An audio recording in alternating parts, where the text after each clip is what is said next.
All right, well, welcome everybody. I'm here with Ari, Nazem, and Tucker Walsh, and I'm really excited. We're here today to explore this mystery of what is soul. And my hope is that we can uh, explore together and be inspired by some of the symbols that come from Chinese wisdom, Chinese medicine, Chinese language. I find that these symbols they act as a kind of a mythopoetic kind of awakener, um, and invite us to dream into some possibilities and sense into some things that human beings have access to. And um, so I'm looking forward for us to dive into all this. Maybe to get us started, I'll start with just a little bit of context, and then I'll share a character, and then we'll see where we go. Because the thing is that at least from what I've learned, there isn't one like Chinese character for soul per se. There's a number of characters that some of which could be translated as soul, but it means something different than another character that could be translated as soul. And that really there's a confluence of, uh, for lack of a better term, cosmic streams that kind of come together in the human heart. Um, that as we try to make meaning, we might look at that thing that we see and say, oh, that must be soul. But from an Eastern perspective, there's a lot of territory that's coming together. There's sort of a relational, ecological aspect um, that gives us this thing we call soul. So I'll just start with um, this fun image here. Uh, this is looking at the cosmos, the evolving cosmos, and um, based. Alexander, the recording might also just appear on audio only formats, and so maybe for those that are just listening to also describe the image. Yeah. So what we have here is we have three circles that are stacked on top of each other, and then there's a central pathway that's moving through it. It might look like uh, a vertical pathway, and indeed it is, but within that pathway, there's a squiggling line that makes me so happy every time I see this image. That is winding and curling and cueling and moving every which way as a way to just remind us that the developmental unfolding is while we can look at it as a set of stairs, we can also look at it as a as a grand fashioned mess that's moving in all sorts of directions, and there's an artistic gesture in it. And the bottom circle is reflective of the realm of matter. This is, if we go back for a while, 14 or so billion years, there could be things before that. We don't know. Um, we can sort of recognize this as the foundation of the cosmos as we know it. And then there's the realm of life. At some point, mysteriously, there was an explosion where there began to be wiggling beasts. Of course, at first they were primitive organisms, and then they became bigger beasts and bigger beasts and bigger beasts. And then at some point, we burst again into what I like to call the sacred gap. Some people will call this the noosphere, which is a great word, but I always feel like I've got a bunch of marbles in my mouth when I try to say it. And but we're talking here about a gap that opens, usually like late, I don't know, like a year old, year and a half, it starts to open more and more and more. And by 2 years old, this gap is really beginning to open up where there's a space between the knower and the known.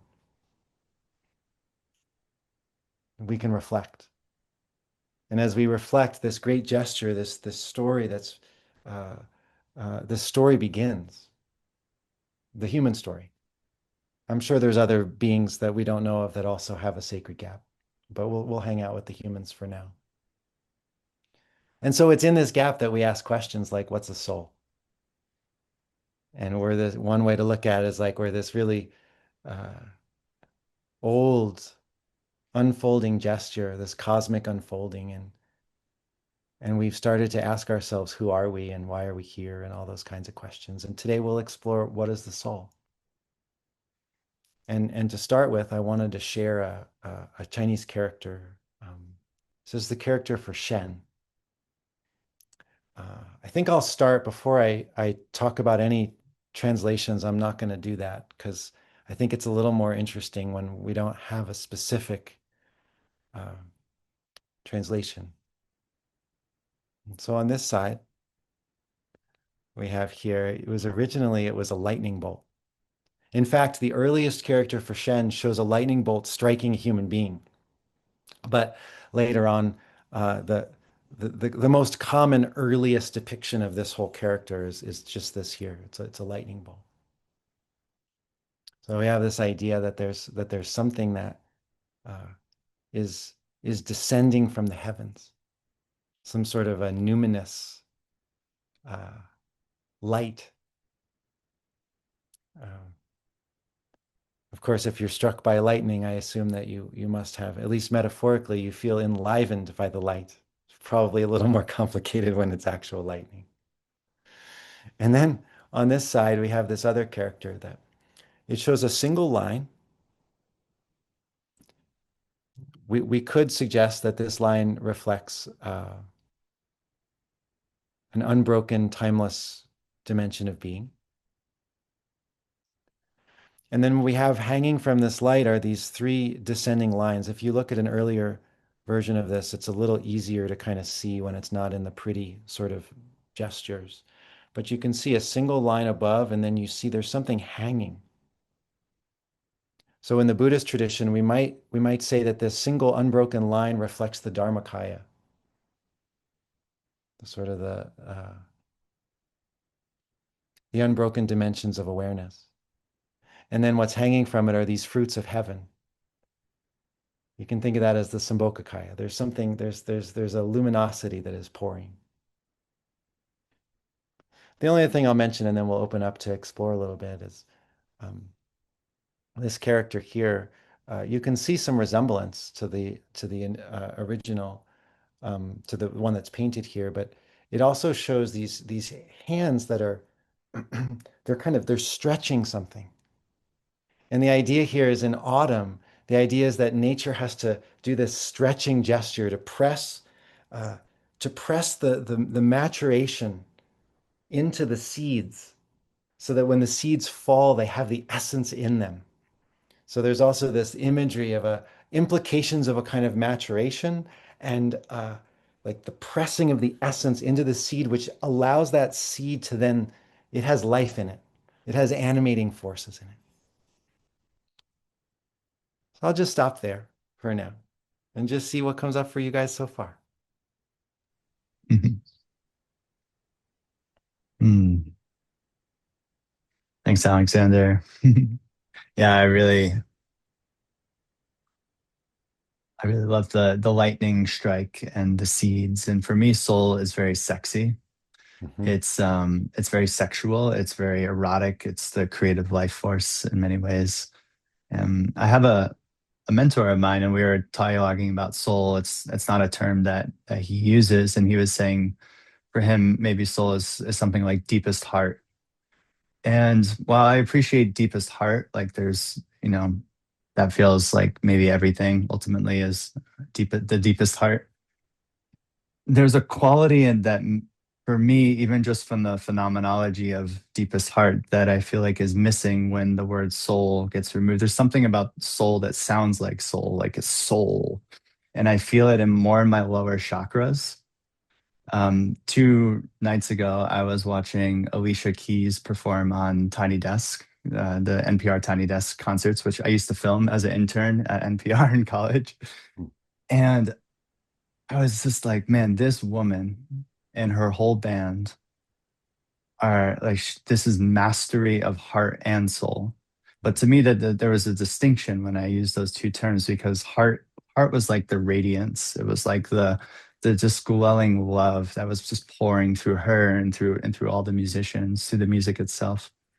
But then soul was like the like spunk. It was like the funk. It was like the thing that's like a little messy, a little bit raw, a little bit like It was like it had like a depth dimension that I feel in the lower chakras of my body and like my yeah, like where my sex organs are. You know, like I feel it as sexual.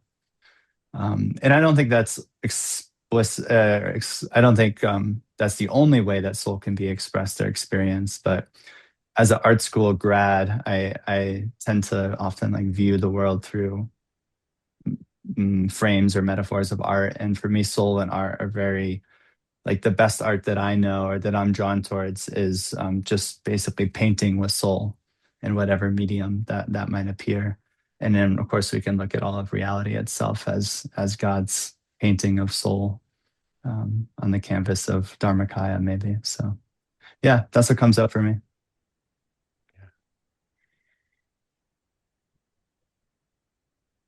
Yeah, that those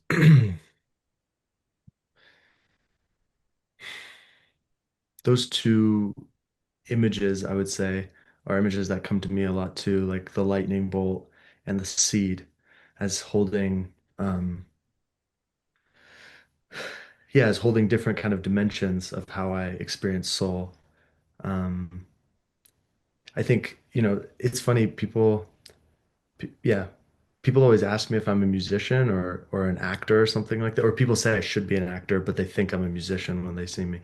But it's interesting because, yeah, I guess one of the frames that resonates the most with me about soul is kind of the dramatic frame, like almost like a theatrical frame.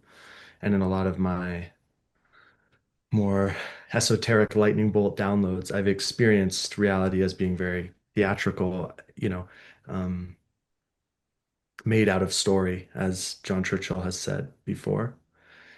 And given that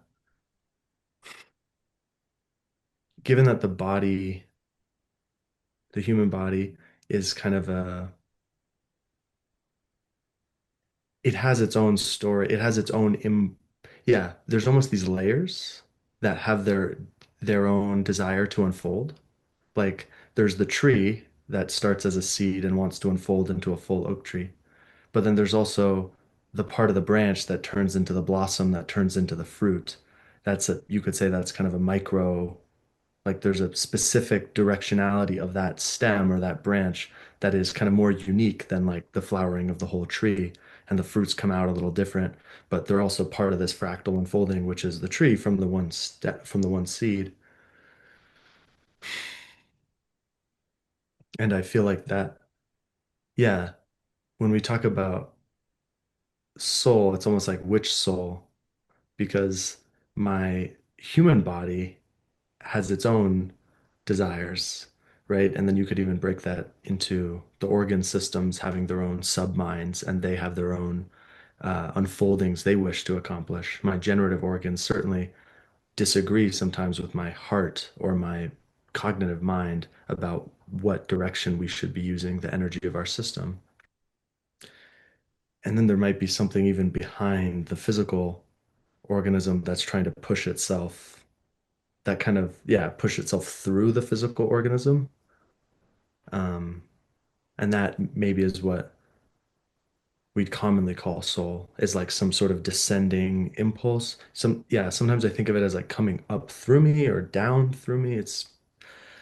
But a higher order whole that is part of some larger ecology that is trying to birth itself through my physical body into the physical world. Um, yeah, and that can feel like lightning. That can feel like when, yeah, recently Tucker and I made a big decision, and that moment felt kind of like lightning. There was like this polarized charge that was coming as we were discussing, and things were kind of clicking into place, and you could feel almost like a defibrillator humming, like and then at one moment it kind of just snaps, and it's like, whoa, this higher order whole has descended. I don't understand it fully. I'm still in the process of unpacking it a week later, but it's like something happens in that moment where, yeah, Yeah, beautiful. um, I'm inspired by what both of you are sharing, um, as it's describing some of the next layer of gestures that sort of support the mosaic of what is soul. And uh, you're describing the sense of this descent. And there's a way in which that this character, Shen, the first character that I shared, there's a transpersonal quality to it. Or maybe a better word than transpersonal is there's a universal quality to it. There's the sun shining radiance that is like shining light onto everyone. And we can say that that must be a part of the soul, but it's not all of the soul because there's something that's not yet sort of individualized about it. But when we look at this next character, Ling, what we see here is a beautiful depiction of a description of how a symbolic description of the process. So often I think the word soul, what is the soul? It sort of invokes a noun-like question, but I wonder about looking at the soul more as a series of processes that are sort of coming into contact with each other. And this image, what this shows at the bottom, is the character for wizard or shaman. And it shows essentially two female shamans that are doing a rain dance. And so this character has three components, a heaven component, a human component, and an earth component, a terrestrial component. So on the earth, the terrestrial component, there's these two female shamans that are doing a rain dance. And you can also see this other character for work. There's a sense that they're engaging in a ritual or in a practice that has an intention to do something. And what that something is these are three mouths that are right above this character for shaman. So they're engaging in this rain dance, which the idea here is that it's not just that you do these physical movements and then the rain falls, but your heart has to be in a particular disposition in order to receive and magnetically evoke the rain. And so you have these mouths that are wide open. And what are they wide open to? This is the top part of the character, the canopy of heaven. And so from heaven, there's this raining down. There's this raining down of these animating forces, luminous, this luminous impulse. And now the thing is when we compare this character with the Shen, this character is more yin, right? In the character for Shen, we see these sort of, I like to call them these like luminous fruits that are hanging from heaven, or the Samboka Kaya luminosity is descending like lightning from this timeless, boundless field of potentiality. So it's more bright. This is a yin attractor. It's the quality of presence in the body that calls down the rain. Now the cool thing is, and you both may have experienced this. I've only experienced this in Boulder, where it can rain and be sunny at the exact same time. It's very weird. It's very weird. But the idea here is that when the rain is descending and you see the sun is way up in the sky, but the rain, it captures the sun. You can see it because you look at the raindrops and you see the light inside of it. Or you look at the puddles on the ground and you see the sun inside of it. And so the implication here with Ling is that kind of gesture where somehow the heavens are coming to earth or coming through the human heart. And this gets us um, a little bit closer to this sort of personalized, the through you. There's that light is now coming through something in particular. Mm. Yeah.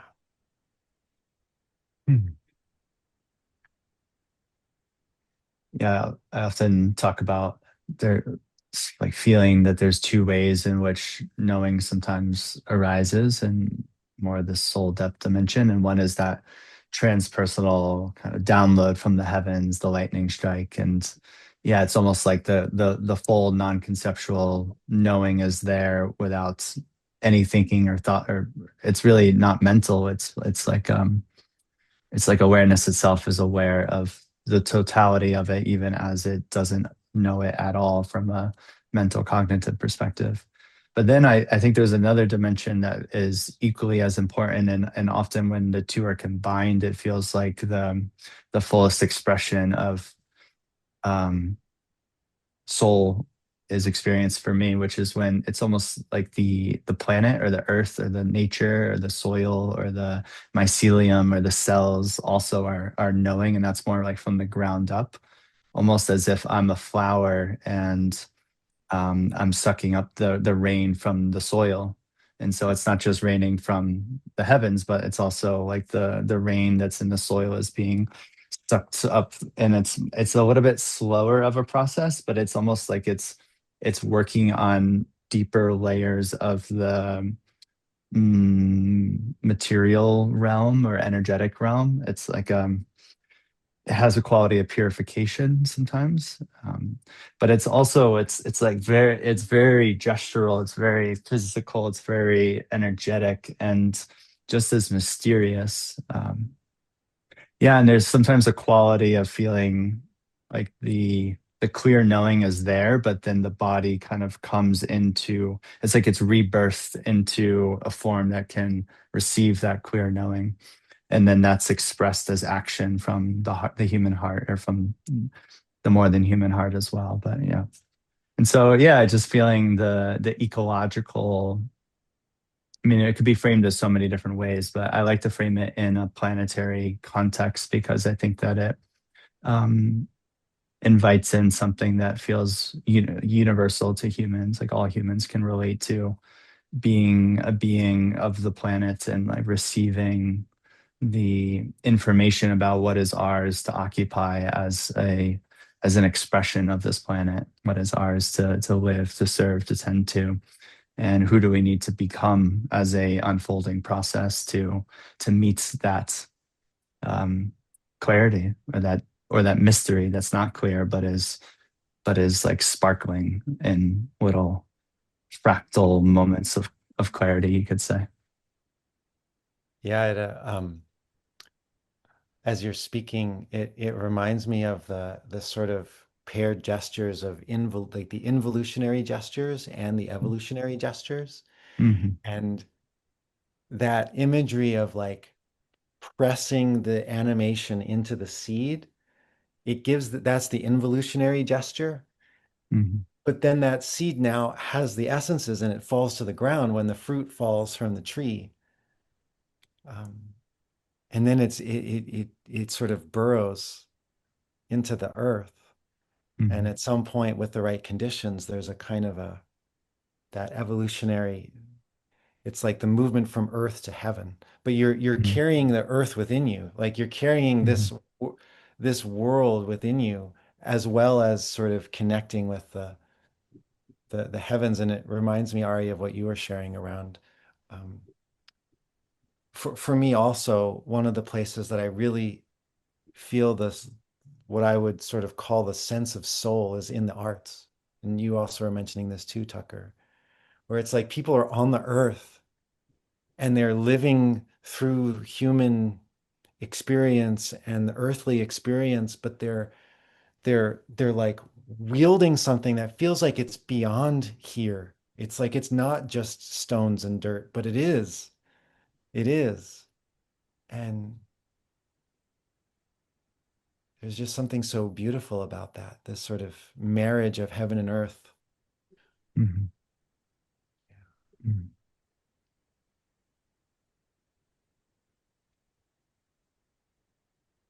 Yeah, one of the images that was coming up, Tucker and Alexander, as you were speaking about the refraction of the sun and the raindrops, is one of the first ways that soul showed itself to me, or that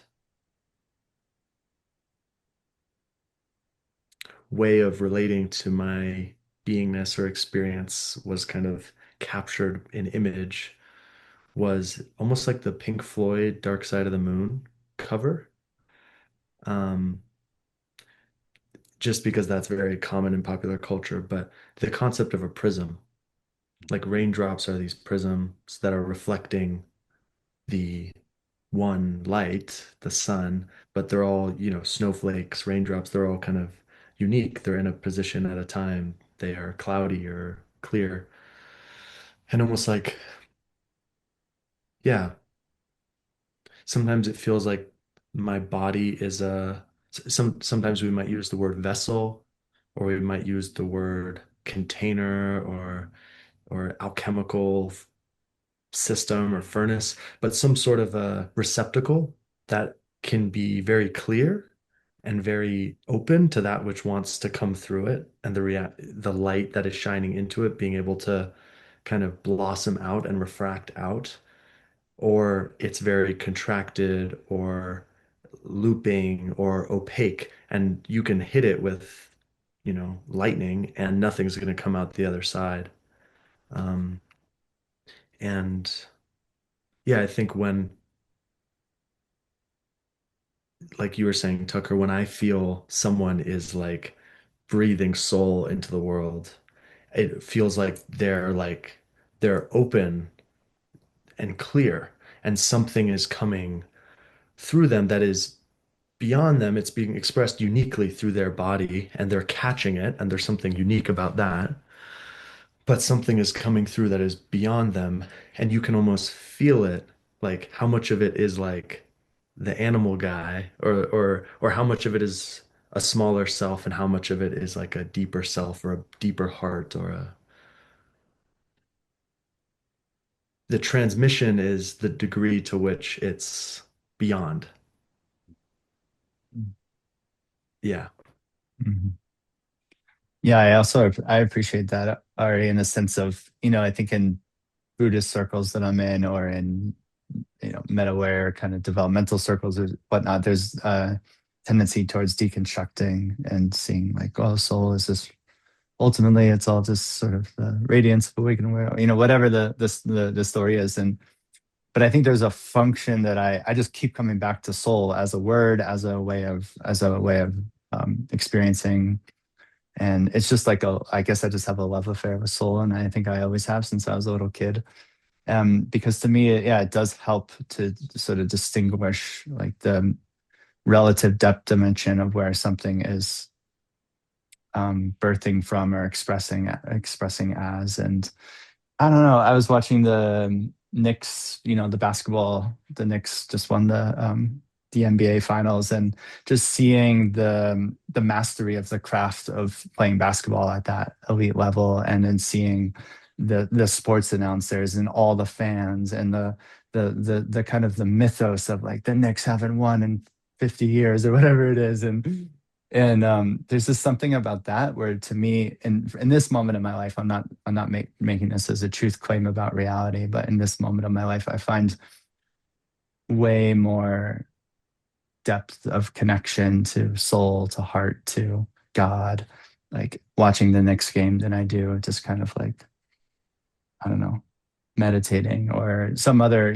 spiritual practice, like formal spiritual practice. It's sometimes, yeah, right now in my life, like some of the things that I've often used as a vehicle towards soul feel the most dry. And then soul is this most potent and alive in the simplicity of the meal that I'm eating, or in the gaze of the eyes that I'm in conversation with, or in the quality of the field that's just like humming in a group of friends. The like crackle of the campfire. It's like in the simplicity of these very, in some ways, mundane experiences that feel most animated with soul for me right now, and it's been fun to lean into that. Yeah. What comes up as I'm listening to both of you is this sense of um, it brings up the experience I have of writing. And also the experience of being, I watched my daughter's school musical, which is Hades Town. So there's a lot of these amazing like the gods Mm, and all these symbols. And um, my experience with writing is there's this sense of, well, let me put it this way. It was coming up for me initially with what you were sharing, Ari, and then some of the things that you said after, Tucker, where there's a sense of there's this illumination from beyond, but then there's also that meeting the human history. And in the book that I've been writing, there's a series of stories, and there's a point where they don't have soul, in my opinion. It's like it has maybe we call it the story bones. Like it has the must-haves for it to like be that story. Um, but I don't find it compelling. mm, And then somewhere around like the fifth draft, sixth draft, seventh draft, eighth draft, there's enough of the bones to like for something else to begin carving away with these inspirations and intuitions that are not cognitive at all. In fact, usually when I write a piece that later I'm like, that is good, I don't feel like I wrote it. mm, And it's not also like, oh, I don't know how to describe it because I don't mean to distance it from my own lived humanness, but it feels like I look at it and I'm like, I don't know how to put those words together like that. mm, But it's a beyond and a history, mm, which is what I feel is often happening in art. Like this story, Hades Town, it's basically a love story. These two people fall in love, but then they get torn apart. And, she goes down into the underworld and then he comes to find her. And then, he grapples with Hades to like, and then he plays this song that, la, la, la, la, la, la, la, this melody that just came to him. And it turns out that this was a melody that Hades had sung when he was first in love with Persephone, but Mm. they had grown apart over the years and they had like sort of their love had become sort of gone into a kind of feeling of distance. And then this, he sings this song and Hades hears this melody and he's like, where did you hear that? mm, And he's like, oh, it just came to me. And then it opens up Hades' heart. And it's like working with these things that it's like you can feel the heavens, but you also feel the underworld. And mm, and for me, it's like feeling the history and the pain and the torment, and then the luminosity that doesn't ever have a problem. And somehow this is the dance of that mm, Ling character, and in that dance, then all of a sudden something starts to like the uncarved block starts to shape the world with the numinous. mm, Yeah. yeah. My girlfriend is actually doing a tattoo of Persephone right now for Ah, somebody. love it. Interesting.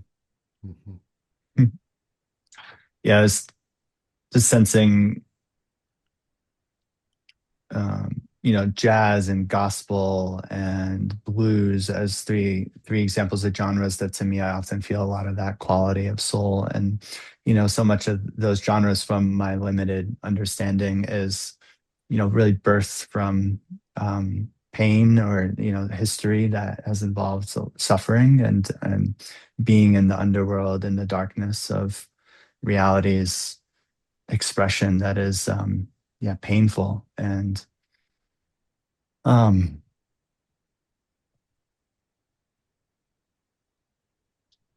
yeah, it's all in my imaginally right now I'm seeing soul as a flickering flame of hope in a dark world, or in a scene of darkness, it's like a lighthouse, you could say, or like a candle flame. And it's almost so faint, but in a way the it's in this seeing right now, it's so small relative to the totality of, say, the void. but it's also, and somehow paradoxically the largest thing, like, or it's the biggest on some other scale of like measurement. It's the biggest thing. It's like the heart, like the, you could even say the human heart is one small organ in this large body, but somehow it's seen or just known as the totality of the body simultaneously. And there's just something around feeling soul as that, like it's something that maybe we can describe as like coming and going or having moments of being dialed up or dialed down, but also when it's there, it's known as the totality of all that it is, of all that is simultaneously. Mm. um, and yet because of that, there's almost an okayness with losing it, or releasing it, or not holding on to it, and like trusting that it's a dancing flame, and it'll catch our hearts and our eyes when it's meant to, and go back into the darkness when it needs to. And yeah, maybe that's like the underworld, upper world, or that kind of I see it like an infinity loop, you know. And it's just like this process of birth and death, and all the polarities of reality kind of come into this waterfall. It's like this. Yeah. Yeah, it's like it occurs to me, my daughter, I'm just bringing this image back up just because I feel that we've all been describing it in various ways, and so I just wanted to bring the gestures back. Um, my daughter's school, a couple times throughout the year, the students will do plays, and they don't talk about it as doing a ritual. That's a very particular language. They also don't talk about it as like doing a practice, which is like another way we might use the word ritual, but without using that word. But another way is like, I mean, it's called a play. They're intentionally coming together to play and to dance in a way that they don't always dance. And so, and then what does that evoke? What aspects of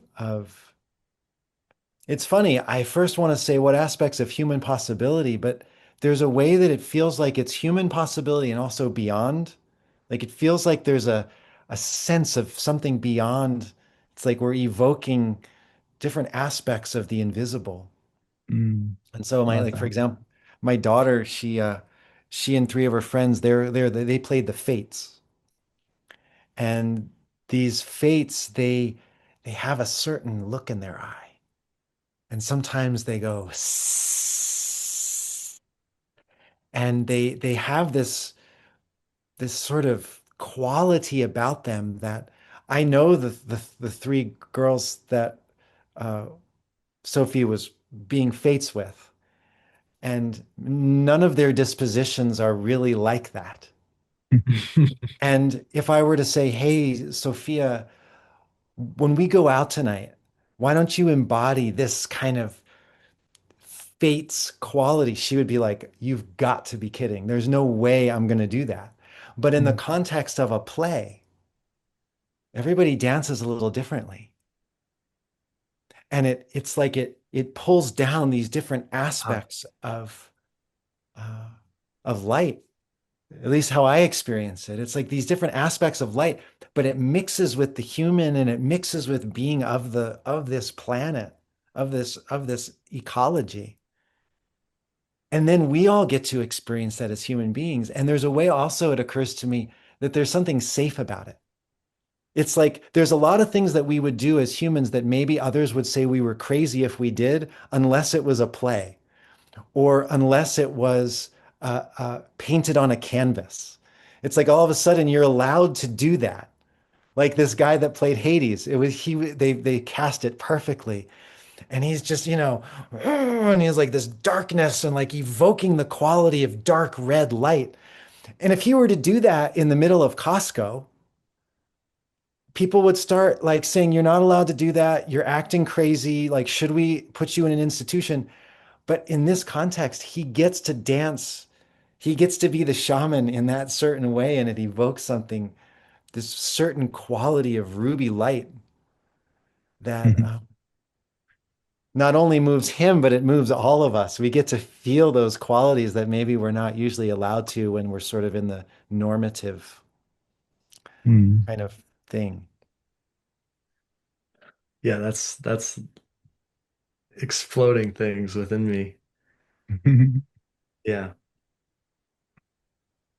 Yeah, I've so many threads to touch on. I'll see if I can Mhm, swim through them. Um, yeah, we keep coming back to this through the symbols, through what Tucker was sharing, through what you were sharing, Alexander. I keep seeing the like classic shamanic triplet, which is like lower, middle, upper, mhm, right? Um, and the various world trees of the various cultures are often pointing to this.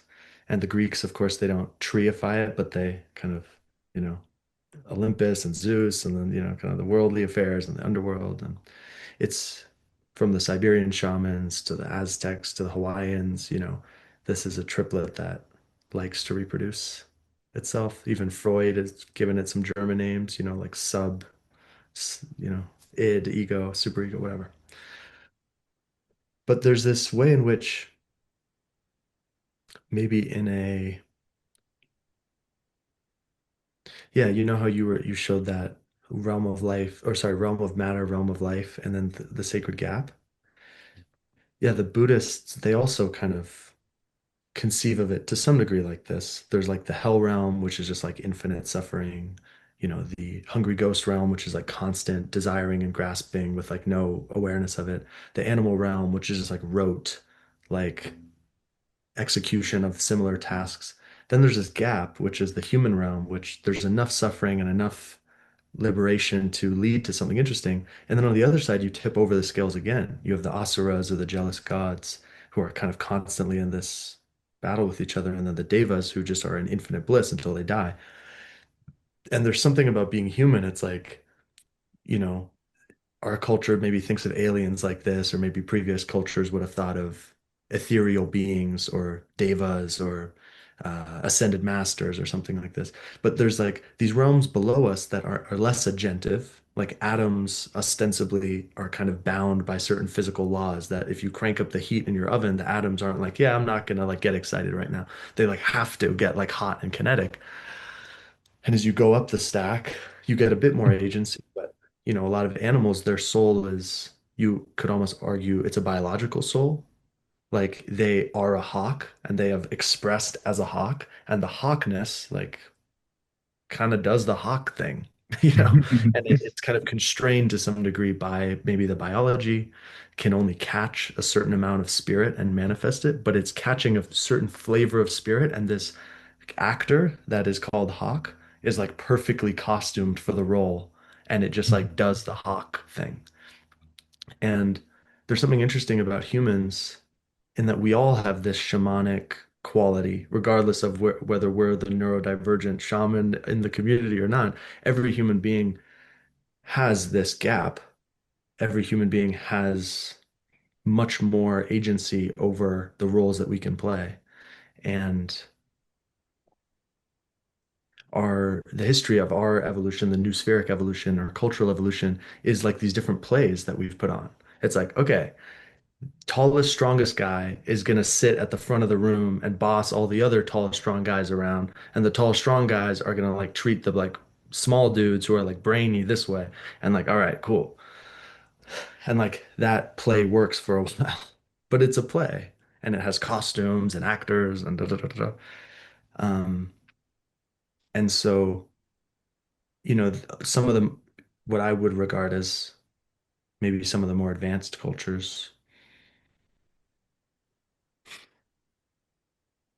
yeah, are highly reflective of that and use play in an esoteric context to liberate and illuminate and poke at the plays that we unconsciously get ourselves into, or maybe consciously get ourselves into because they keep society in a certain level of functioning, or they keep the show on the road. but by creating kind of these esoteric pockets, like in ancient Greece at Eleusis, which was about, the Persephone myth, statesmen, aristocrats, generals, these sorts of people, philosophers, would make this pilgrimage on foot to this temple where they would imbibe in this substance called the kykeon or kukion, and they would go into an altered state and be surrounded by actors and players who would be in various costumes who would take them on an underworld journey as Persephone did to go be with Hades and then be reborn in the spring. And it was this actual embodied experiential theatrical production um, that subverts the norms of normal societies. And, people were executed in Greece for talking about it or for revealing its secrets or for talking about the ingredients in the brew.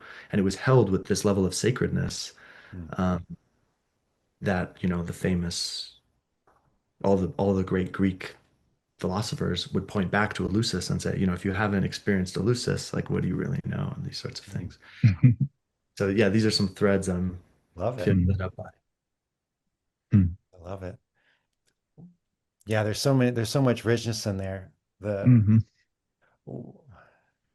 one of the things I wanted to touch on to sort of weave this into physiology is um, the way that they often look. One way to look at this from an Eastern perspective is the three bony cavities. The lower bony cavity, the middle bony cavity, and the upper bony cavity. Hmm. The lower bony cavity is the terrestrial. The terrestrial. It's all mysterious. It's like just peering into the vastness of the ocean, into the depths. You don't see what's there. It's all mystery. And, some people will point to the morphology of the sacrum. It's like a downward facing triangle, a terra facing triangle. And then you have I like to call it the celestial dome.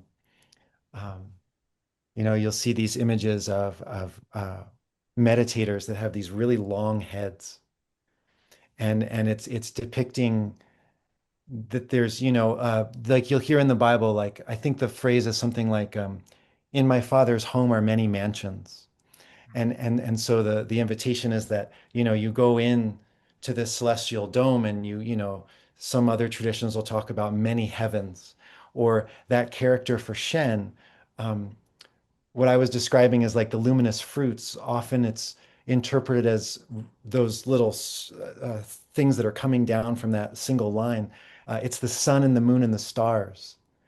And so we have the concrete depiction of that where we can see the sun and the moon and the stars of these luminous fruits hanging from heaven. But we also have traditions that once you go into the eye center, some of the things you begin to connect in with are these qualities of luminosity that look kind of like stars in a night sky or sort of like the moon or the sun. And then, of course, you have the occiput, which is a roughly shaped upward facing, heaven facing triangle. And then they talk about the middle bony cavity. These are the rhythmic organs, right? This is the realm of humanity. So you've got the heart and the lungs. They both have the polarities, the in breath and the out breath, the uh, arterial flow and the venous return. And so there's sort of they'll look at the symbology here of that. You have the underworld, just as you were describing. You have either the underworld or you have the vast mystery of the ocean, depending on sort of what pocket of experience we're wanting to touch into. In either case, it's mysterious. And then you have the sort of heavenly canopy. And then you have the human that is precisely both. That again, it's not a noun, it's a process of interfacing with and being an intermediary between. And again, that's where we see the dancing shamans, the heavens are raining, and then the layer of humanity in that character is the open mouths, the the the open heart mind that's, kind of this mixing of the soil and the sky. Yeah, I keep getting this image of like gems in the earth when you're talking about it. Like they're created by pressure deep in the ground and they can't be seen and they have to kind of be excavated and mined for and it's dangerous and you have to go down to find these jewels, these fruits of the earth. Um, Mm.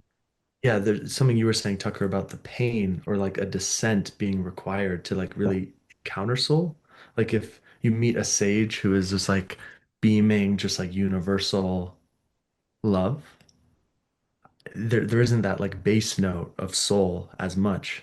I feel like that comes through the unique individual, which is almost Mm. like gems in the ground, the uniqueness that we have to die to kind of uncover. Mhm. Yeah. Hmm. Yeah, I'm there's so much that's just been said in the past few moments that I could comment on, but the thing that's still sticking with me is, or you said something like, if you know, you know, like, or if you don't know, you don't know. And there's just something about that. I kind of like the exclusivity of that in a way, or the hard boundary of that, because it feels like it could psychoactively motivate some force to want to know. And yeah, I don't know. I was talking to somebody at a concert last night, and they were asking me what type of gatherings I host and stuff, and I was like, man, it really sucks to describe it because like, well, it's a group of people, we're friends, we get together, we hang out around the campfire, we have great conversations. But I'm like, it's not really any of that. It's just knowing. It's like when you're in the field and you feel that you're like, oh, this is why we're here. And there's like that, yeah, that bass note of soul that kind of comes through. And it's like it feels more like a remembrance than an arriving. But also there's a way in which it feels like a evolutionary process as well. It's like maybe a spiral where it feels like the same like ensoulment is happening, but through this process as well. And yeah, just thinking about what you were sharing with the plays and, like Burning Man, like there's just always that experience of like going out into the playa and just being like, oh, yeah, we don't actually have words in the English language to describe this. Like we can gesture towards it, but it's something that's just happening. And, with these different, yeah, you mentioned the pilgrimage aspect. And I was just had a moment of feeling my extreme privilege of being like, it's so hard to get to Burning Man. It costs so much money, and there's dust storms, and you have to set up tents, and it's, physically exhausting and it's costly. But even in the most privileged version of that, like where you're talking about jazz earlier, where maybe it's like more from, centuries of slavery. And so that's one extreme. And then maybe another extreme is just like, uh, privileged white dudes going to Burning Man, but still there's an aspect of a trial Right. that's being asked of us, and in that process, there's like some reward that one arrives to, or usually I experience it as like a more. It's not so personal at that moment. It's like collective or transpersonal or wholeness, or but there's this like a sense of a homecoming to a place that's, yeah, remembered as like the heart of the heart, or the gem at the center of the earth, or the seed at the center of the oak tree. And it's like, oh, we're in souled right now, like we're in soul. um yeah, this is some of what's coming up. Yeah, beautiful. Um, so uh, some of the things that you've both been sharing, I wanted to bring in this next image, which on the right, it shows um, basically to give birth to or to engender. In the Tao Te Ching, when it says the Tao gives birth to one, one gives birth to two, two gives birth to three, and so on, the word for gives birth to is this word and or this image, and it shows a plant with a budding. It's like a growing plant with a little bud, and then the character on the left is a character for the heart. It's a certain way to draw it. It's more of a like a reduced form. Sometimes they'll change the characters to for various reasons, but this is you could call it the radical for the heart. And so this character could be translated as nature. What's your nature? And essentially, you can say, well, okay, well, one's nature is that which has been born in one's heart. And the interesting thing is that this character for nature is used in two different ways, at least. It's more than two, but I'll describe two. One is it's your true nature. And if that's the Dharmakaya, right? So this word can be used in that way. They'll, you could put next to it your root nature. It shows like the character for a tree, but the roots has a little horizontal line that's emphasizing the root aspect of it. But this same character can be used as like your unique nature. Like what's your one of my teachers, Jeffrey Yuen, would talk about it as your curriculum. And this is another aspect of soul, this sort of, and Ari, you mentioned some things that reminded me of this earlier, and then Tucker just now as you were speaking, it's like there's a sense of something in me that wants to be explored. And this could be artistic. Like I must paint, like my wife Veronica, like she has to paint. I do not have to paint. I do have to write, right? There's something like there's something like that. Hmm. But it can also be like these themes, that human beings go through. Like if we could use the like the Enneagram as an example, where you have these various we have these types of being that predispose us to certain interpretations, certain ways that pain impacts us. They have the five elements in the Chinese medicine tradition, the five those five types. We have the five Buddha families. It's all the same thing where that luminosity, or to use Buddhist language, the Sambhogakaya comes through the human heart and then takes on this kind of unique disposition. The Hmm. seeds that haven't yet come to fruition, that I feel this talonic pull, this purposeful. Sometimes Hmm. people will define the word telos more traditionally as like a goal or an end purpose. I like to redefine it as purposefulness. Hmm. That I find it works a little better for me when wanting to situate the notion of telos into an evolutionary context. There's all Hmm. these people love to argue about, like, does evolution have telos? And some people get very uncomfortable with that. If what telos means is like a predetermined end, I like the notion of purposefulness.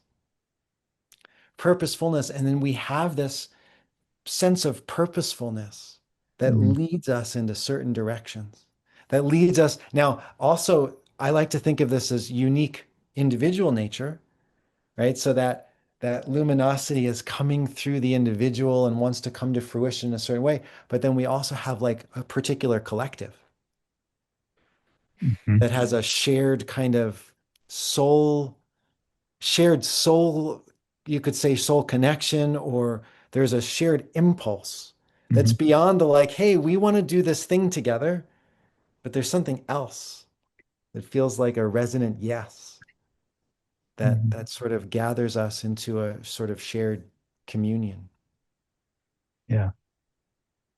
Yeah, this is my favorite topic in the world. So, uh, yeah, it's also one of my playful pet peeves with, say, in the integral or the even the stages community or some of the Buddhist and non-dual communities is, there's a lot of talk about spiritual awakening and ego development, but there's less explicit framings around the maturation and the unfolding process of soul.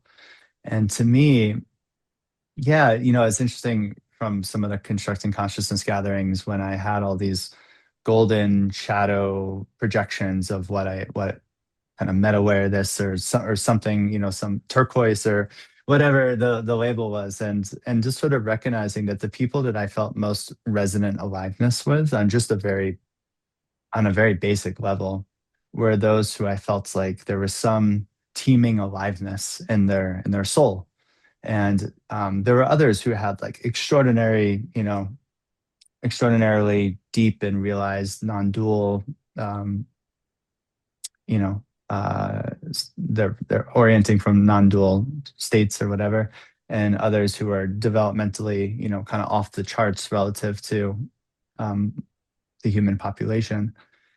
But it was almost like that when those don't have an ensoulment that is also like reaching out into the world or as the world and like grabbing it and like moving something and putting your hands in the soil or you're like doing something that has some sort of robustness of aliveness that I felt like there was a gap or something missing.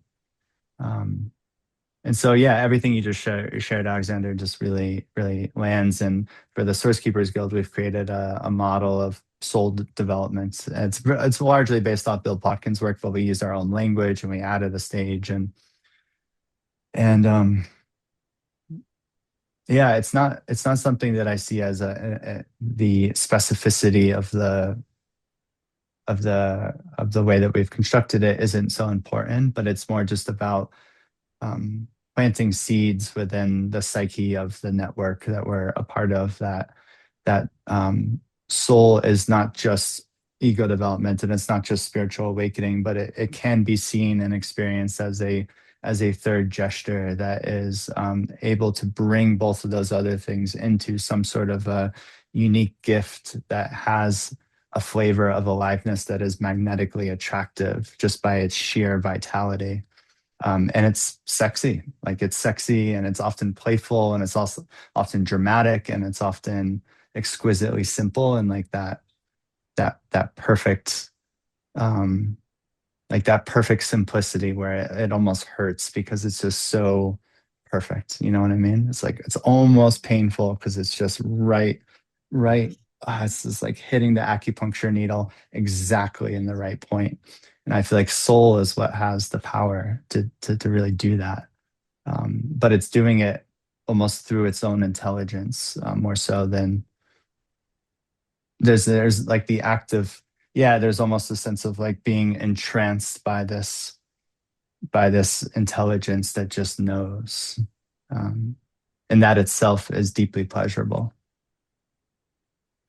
It reminds me of a book. I haven't read this for so long, Steppenwolf. I haven't read And it. yeah, well, it's been a long time, so I'll miss sort of many of the details, but there's one piece that was arriving when you were speaking is, this guy's life is kind of dry and stale and there's not a lot of soul in it. And there's this he sees this sign and it says for madmen only. And again, I'm gonna skip all. I mean, I read this in high school. It's like so long ago, but there's something about how at some point, his life is very dry, it's very stale. It's like, it's not, it doesn't have that aliveness. And then at some point he learns how to dance. And he learns how to dance and he enters into this world with the ancients. Mhm. And then there's like all this, all of a sudden, which for me at the time, and reading tends to be difficult for me anyway, but for me at the time, the first bit of the book was really hard to get through. And then all of a sudden, he eventually enters this place that's for madmen only, and the ancient ones are there. And then all of a sudden, it's like, oh, I could finally understand the book, Mhm. and it felt like it totally opened. And there's Mhm. this thing where, I think you're spot on that we can have ego development and we can have a incredible degree of complexity, but that doesn't mean that we've nurtured this soul depth. I Mhm. think some of the later waves of development have relative easy access to it if they wanted to turn in that direction, Mhm. because it is part of a depth dimension in how I understand soul. But when awakened awareness is foregrounded or some sort of a transcendence state or identity is foregrounded, it doesn't necessarily mean that that soul is foregrounded. And I can honor that. For some people, that's their path. But for me, there's a need to be able to step into that, for mad people only. It's not that anybody's barred from entry, but Mhm, but there's no barring from entry. It's just there's a leap into the imaginal, mhm, into the being struck by lightning on Earth, which is different than uh, leaving this world for heaven, which, by the way, I'm not against. I mean, I know most people in the current sort of modern spiritual uh, folks tend to not be okay with transcending the world. I'm actually mhm, totally fine with that as an option. mhm, But there's also this thing of like being here and being struck by lightning rather mhm, than leaping out towards lightning. And in my practices, I in my life, I do both. mhm. They're both valid. Um, but there's something different. There's like root vegetables that are like, turning into demons that are like making poetry and then like turning into angels. And, there's, I don't know. It's hard to put into words, like you said. Yeah. Yeah, maybe just one little thing is it's helpful for me to feel feel with soul as the wholeness, soul, the soul of wholeness, or the wholeness of soul, and that, not expressing soul in kind of a relative, um, from a relative human perspective, is part of the dance of soul itself, as the totality of what is. And that's part of the beauty, is like that contrast also, like when you walk into a department store or something and it's just fluorescent lighting and you're just like, whoa, okay, this is a vibe, and but Yeah. it's the contrast of that with the Alicia Keys NPR Tiny Desk performance, where you're like, okay, and that contrast is part of the beauty of the wholeness, that needs one another in order to like remember themselves as distinct and part of the whole simultaneously. Yeah, it reminds me of what Ari was saying before, where it's like we like engage in these play, like we step into a disposition when we are doing a play, Mhm. and sometimes I walk into one of those stores like Michael's or something, and I'm like, oh wow, I'm in a hell realm. Like that's how it lands in my being. It's like fluorescent lights and like tacky flowers and like this whole thing. But if I, as you're speaking and I'm sort of resonating with what Ari was sharing before, it's like if I see that as the disposition of the like, you know, the soul of Target, there's a way in which it's like, oh, there's like a thing that's happening here that I could find delight and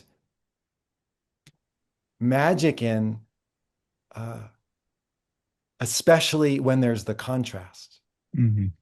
Otherwise, I might fade into a beige or something. Mhm.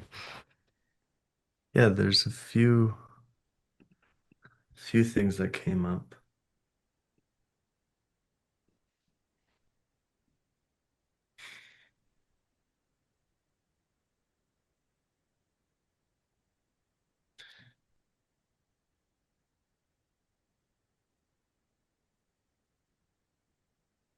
I have some themes that are swimming around, and then kind of a question, a question for you too. Also, just that point about the ancient ones, or the for madmen only, that hit. Yeah, that hit. I feel like often when I feel like I'm really being animated by soul, I call it the night show, because there's a Travis Scott song that talks about anything can happen at the night show. And this concept of like the carnival is terrifying and it's joyful and it's so mundane. Like there's someone just like sweeping up popcorn. There's kids Mhm. having like the most terrifying experience of their life on like the roller coaster. There's a couple fighting. There's Mhm. couples in bliss eating cotton candy, going on their first date. Like to me, in some of the deeper states, reality has kind of shown me maybe what the Buddhists called samsara. as like a carnival, like that archetype, which has all this Buddhist mythology around it, but that same seed archetype of a wheel of delight and terror and yeah, like delight and terror irrevocably linked, Mhm. you know. A modern way of seeing that is like the carnival, I think. Mm. Or that's come through me. And there's something theatrical about that. Um yeah, it feels like in that space between in that yeah, the night show to me is when it's like something like tips over, like something numinous tips over, and it's like, oh, the people I'm around, it's not just Tucker and Ethan and Hannah, whoever. It's like these are the ancient ones. This is the always Tucker, like the part of reality that's always tuckering or doing the tuckering, and the part of reality that's jawing or dogging or and it's they're each holding a different piece of this mystery play that we call life, and I'm seeing myself in that, not as much more so as an actor of being like, oh, I'm the Ari in this scene, and like the Ari has like specific things that the Ari does, and it's hyper personal and totally impersonal at the same time. Layman sometimes calls that hyper personal. It's like sincerely ironic. It's like so me, and I'm also like so just like playing this part. And yeah, that realm or that state just came to me, as you said, for Mad Men only and the ancient ones. And yeah, there's something about soul, which is like I used to have a picture of an Oscar on next to my bathroom in my mirror at my parents' house.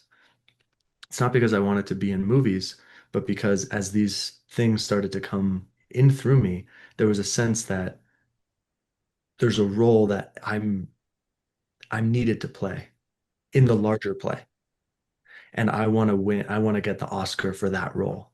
For like whoever my soul has been cast in, like I want to like knock that out of the park. And I think that's what brings in some of the darkness and some of the stakes. Like, like hippies, someone who's just wandering, hippie meaning just someone who's wandering, going to various festivals, going to the Bali, whatever circuit, smoking a bunch of weed, randomly taking psychedelics. It's like there aren't really that many stakes. So there's not that much like soul. It's like where is this going? What story is this a part of? It's like hard to see who that person is because it's just like kind of floating. But there's a verticality that comes in when it's like, oh, there are stakes. There's a mission, there's a thing going on. And then that kind of like snaps the being into a role of like, okay, now given that there's a there's a polarity, there's a becoming that needs to happen, and there's a role that needs to be fulfilled. Is it okay if I share one more image? I'm Please. sort of I've been playing this game where I'm uh, waiting for you guys and me included to describe these gestures, and then I'll show it. And it's been working well so far. So I want before you say, I know there's more you wanted to say, but I just wanted to Totally. share this one image here. This is an image that can be translated as uh, destiny. Some people will translate it as fate. Some people, which destiny and fate in this context would be different. Sometimes it's translated as life. And if you look at an earlier oracle bone depiction of it, what you see is a voice that's sort of uh, expressing a command to someone who's kneeling, right? So you have this notion here of it's a mouth, right? Uh, it's the command from heaven, right? So if we were to translate this in a mythic context, you could say like the Lord's command or the Lord's will. It sounds very fate-like. But another way you can look at this is the expression of the primordial impulse, whether we call that logos or whether we call that the Sambhogakaya or whether we call that the evolutionary impulse. There's something that's coming from the unborn potentiality, and it's it's a voice that is when it moves again through it connects with that character I showed you for nature, Xing, it's called. When it connects and moves through the Xing, there's a sense of I must, whatever the I must is, right? There's a generative impulse to become, and when we look at this character in the context of calling it destiny rather than fate, rather than something fixed, there's this sense of fulfilling destiny means that I am being the exact expression of who I am at this deeper level. I'm successfully expressing that right now. It's not like I'm fulfilling my destiny if I finish the book. Hmm. That might be an expression of that, but that the actual fulfillment of destiny came in each little bursts of each little moment where I'm authentically being myself.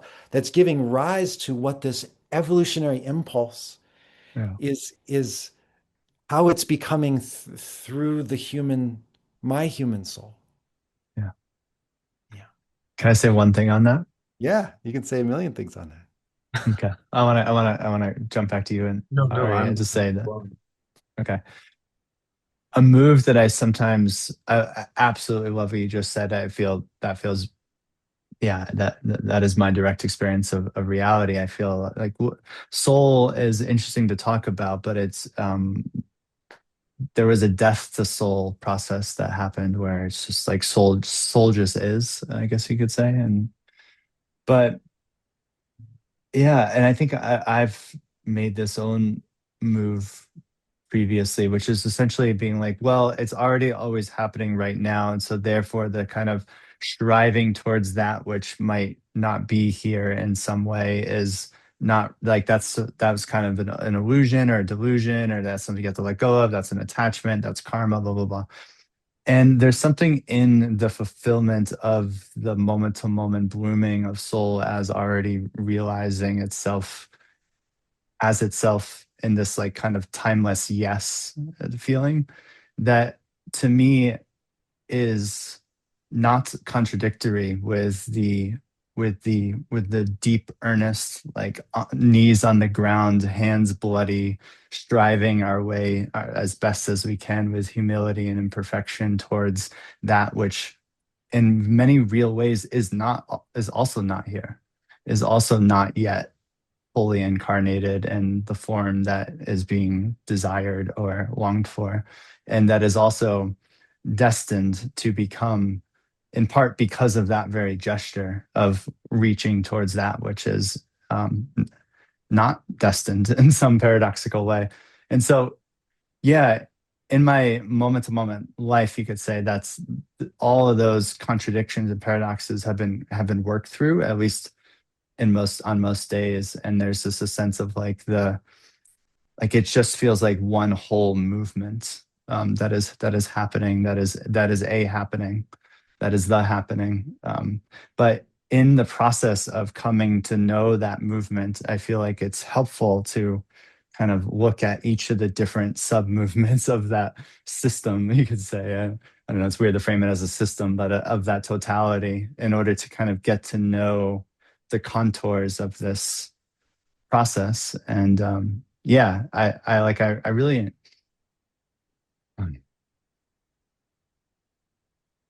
it all feels important. It all feels like all the ways in which you become intimate with one shape of that feels like it's part of some larger whole unfolding that's happening. And there's something exquisite about that. Hmm, beautiful. So I wonder, as we start moving towards pausing, is there anything else that you wanted to share, Ari or Tucker?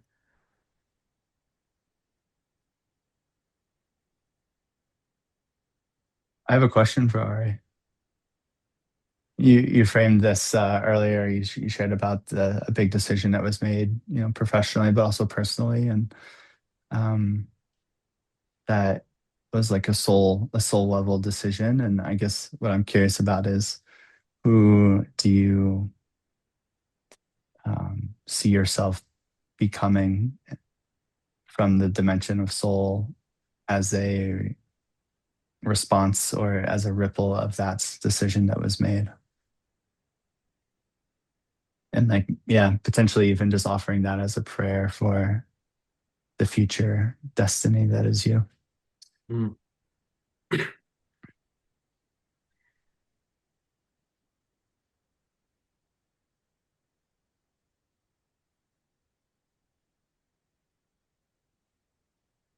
Yeah, kind of a meta comment that comes up to that, and then there's the specific, which is, yeah, I was actually thinking so much as we were, well, this conversation has definitely been a part of that unfolding, and just having space to play with these things has been generative for me in this time of transition. And one of the things I wrote down was like I feel like I'm the way the Dharma is learning itself in me is through story, is through narrative, is through theater.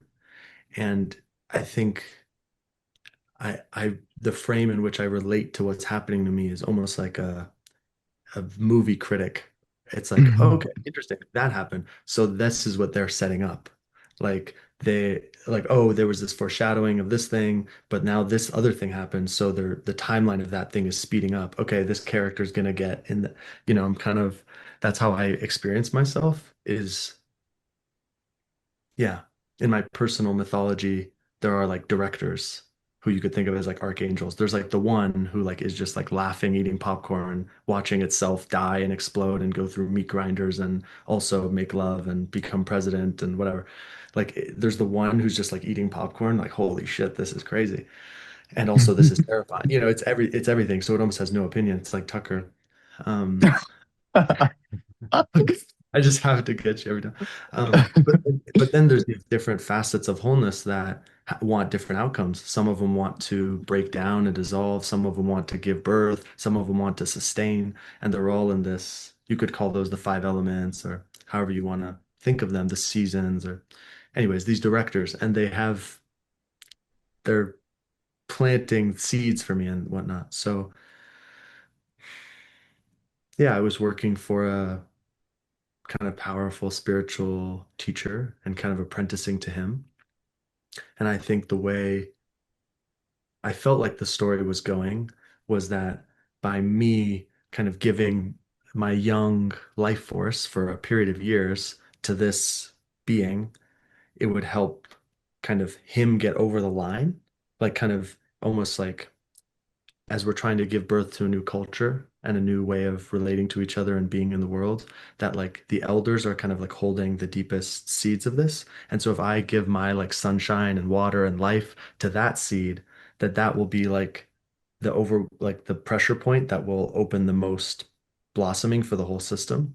And that's kind of like what was being asked of me was like almost like a kneeling knight posture of like the king has like the battle plan, like put my sword like behind him. And what's as I did that enough, it came to the point where it's like, oh, I actually don't think that's the most efficient place to put my kind of life force. And so the story seems to be moving much more towards a collective emergence, much and a bit more of a younger center to the movement. And then that younger center, which is kind of distributed, like myself, Tucker, and other collaborators are who are all holding kind of a piece of it, but are coming at all of this from like a really deep focus on relationality being kind of primary and like relationship being the main arena through which all development happens and even through which soul unfolds. In that often it requires other people to make these things happen. And then the manifestation of what wants to come through you is often actually a relational unfolding, or it's just the relationship between inner parts or relationship between things like this. But the relationship in the heart is kind of primary. And as that kind of hums and becomes more cohered, it will cohere the elders in our community and the children and the young ones who are looking for their arena. our heart will kind of cohere them as opposed to more getting our Gen X elders over the line into their fullest soul expression is like the thing that builds the Taurus of like regenerative cyclical civilization. It's more actually like Gen Z millennials coming into their full soul expression are that's like birthing the correct sets, stages, environments for the elders to actually come and play the role of elders as opposed to more so the old model. Um, and yeah, I think yeah, I'm holding just part of like the meta framing around that and the theatrical nature of all that. And yeah, I think I'm being asked to step up into like a different role than I thought in the play. It was like, okay, I'm more the supporting character to this like main character. And it's like, oh, maybe actually I'm one of many main characters in a different sort of play. Mm, Mhm. yeah, beautiful. Beautiful. Tucker, anything that you wanted to? Mm, Thank you, Ari. It's beautifully said. mhm, Thank you for letting me share that. mm. Yeah, I'm just maybe a prayer I'll end with is be really,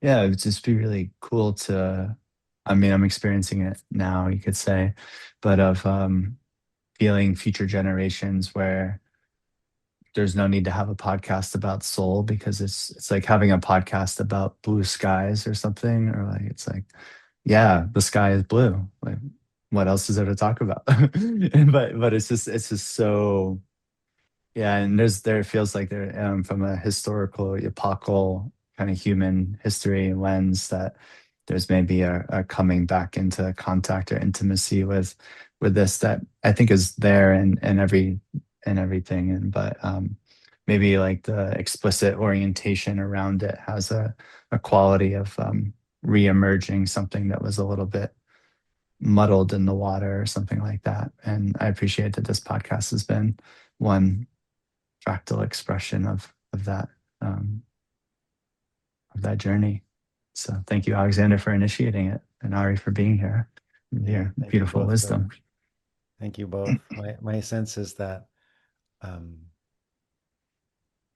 as this world becomes more and more technologized, and we see all the gifts of AI, and we see all of these amazing things emerge that are human artifacts rather than expressions of being human.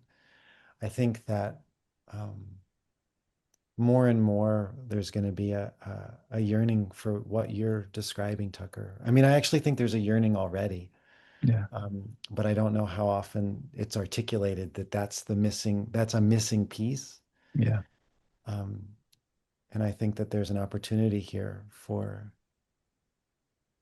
us to for us to explore what it means to be ensouled, and hmm, that there is a stark difference between being ensouled and walking around in a way where we are wandering and don't know we're wandering.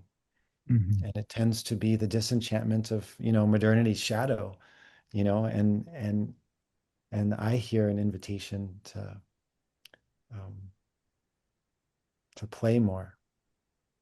And part of entering that, that place for mad men only or mad people only, there's a risk to be taken by things that are deeply feeling places that take us into the mystery and majesty of being human and the creation of art.